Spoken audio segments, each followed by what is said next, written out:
Look, we got to talk about Doja Cat. She has been drawing some attention lately in the lead up to her next project, the next era or chapter of her career, talking about how essentially she's not going to be making another pop album. Next album may be more rap oriented, which personally, I don't really mind the idea of that direction because I think Doja Cat is a pretty good rapper, and I think it's a part of her, talent utility belt that she doesn't utilize enough on her albums. It's often the rap cuts that I am drawn the most to, and while a lot of the pop hits that she generates are very good, many of her records so far have been filled with these very kind of bland, atmospheric, trappy, soulless, flavorless songs that don't really bring a whole lot to the table. Tracks that, frankly, for someone at her level of eccentricity, I think are just beneath her. I've been thinking this, I've been saying this, and any signal from her that she's trending in a different direction is exciting news to me. Now, I think she hinted toward that even harder today when she went onto Twitter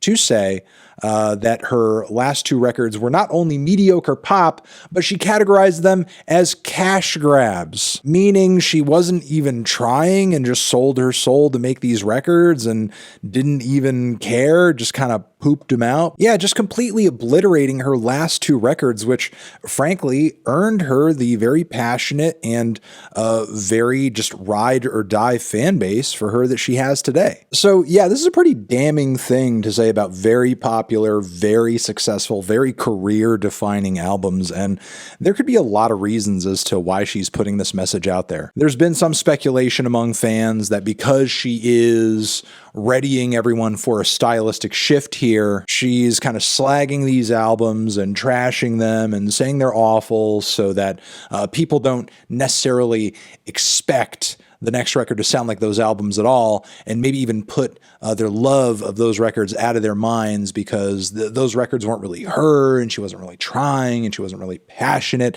Those albums weren't really coming from her core, which, I mean, could potentially be true. Pink and Planet Her, again, as I've said, I think have a lot of generic and very non-specific songs on them. Not every track. I think there are some bangers, and I think there are some good hits on those projects.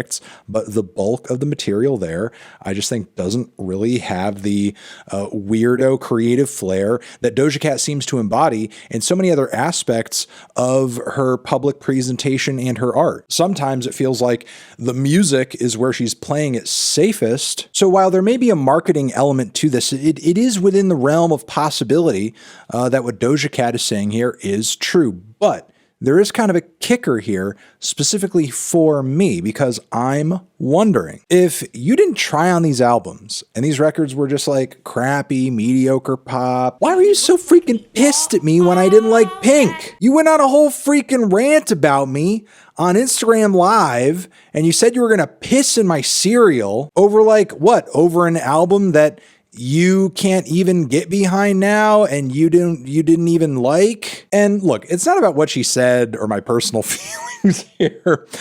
I don't give a shit if Doja Cat does another Instagram Live where she says that she'll piss in my vegan cereal again or do whatever to me. I don't care. Again, that's not the point. Ultimately, it makes me wonder, if you didn't care about these records and they meant essentially nothing to you, why would you try to stand up and defend them? Did you feel differently at the time when you actually had put those records out and put in the work and made them? Is this idea that they were just mediocre cash grab pop projects that you weren't really invested in, is this like a recent development? I don't know. At least at the time, it seemed like you were pretty invested in the success of those projects, which, I mean, you made them and you sung on them, and I'm sure you took part in writing them. And on top of it, I'm sure it required like a lot of work on your part. In one sense, I do want to believe that those records essentially just kind of meant nothing so that I can get, even more excited for the prospect of Doja Cat, like maybe blowing us away with like a totally out there, wild, crazy,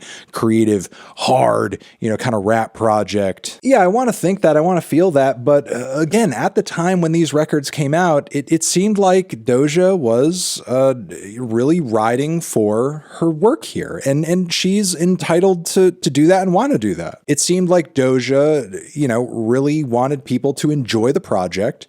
And why would you want people to enjoy a project that you yourself don't even enjoy? I suppose there's also the matter of this tweet being such a deep and aggressive insult to Doja's fans who have really like loved her and supported her up until this point, to insinuate that they're like, stupid and assholes just because they like the music that maybe you kind of phoned in on, and you were just like kind of going along with it for the money and the pop charts. It's pop music. It's meant to appeal widely. It's meant to hit. It's meant to capture the hearts and minds of many people so that it can maximize profit. And while yes, there are some Doja Cat tracks, deep cuts on her records that I think are bland, like the hits and the standout moments, I think had personality and flavor, and I think her fans gravitated toward that. And regardless of how ride or die they are for the music, they still love and are fans of you, and to insinuate that they're stupid and beneath you and I don't know, we're just like kind of duped into liking you in the first place, I think, I don't know, is pretty terrible, honestly. Like, the end result could only be you making your fans feel bad, and I feel like they, I don't know, don't really deserve that. But yeah, you guys are the best. Let me know in the comments. Mwah. Love you. Over here next to my head, that's another video you can check out. Hit that up, or a link to subscribe to the channel. Anthony Fantano, Doja Cat, forever.